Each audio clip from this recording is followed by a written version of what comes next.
AMD is trying to save us with their new GPUs. They've announced the 7900 XT and XTX cards, which will launch at $900 and $1,000. An extremely good deal compared to Nvidia's crazy $1,600 MSRP of the 4090. And AMD's cards are quite comparable in performance as well, with the 7900 XTX showing up to 70% faster performance than their previous flagship, the 6950X, at least in AMD's own benchmarks. Also, if you like this, you might like some other tech news as well, so please follow for more. Hopefully AMD is able to launch these things at these prices, and hopefully the resellers don't just mark them up by a few $100s. Because if these things are a success, that will just mean that Nvidia is gonna have to lower their pricing to stay competitive with AMD. So this honestly surprised me quite a bit, because AMD has also launched their Ryzen 7000 series CPUs, which are not that great of a deal. You know, the lower end is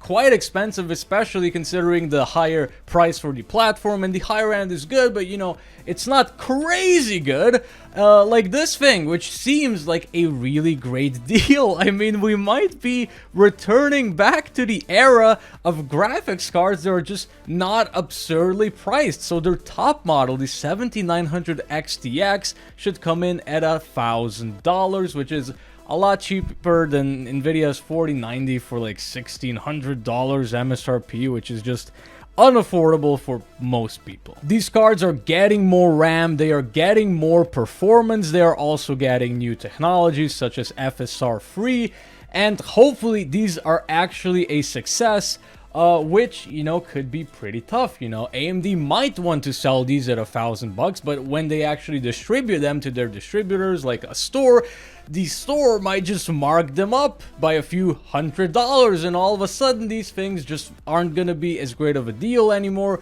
and all of a sudden the pressure on Nvidia will also be a lot smaller, so Nvidia wouldn't really have to lower their pricing by that much. So I really hope these things come out. They're around $1,000. They perform great. You know, they don't have any driver issues, which the previous generation has been very nice in terms of drivers, for instance. And hopefully overall this just sort of slaps Nvidia back into shape, you know, to just give us gamers the more reasonably priced GPUs. For example, obviously Nvidia doesn't really care that much. They sell a ton of GPUs to data companies and stuff like that. I mean, they make most of their money by just selling GPUs to data processing centers and stuff like this, but AMD is at least going in very aggressively in the pricing game against Nvidia. Hopefully it works out for them. You know, you have to remember, at the end of the day, AMD is still a company. As a company, they care about making money. They are legally obligated to their shareholders to make as much money as possible, you know. So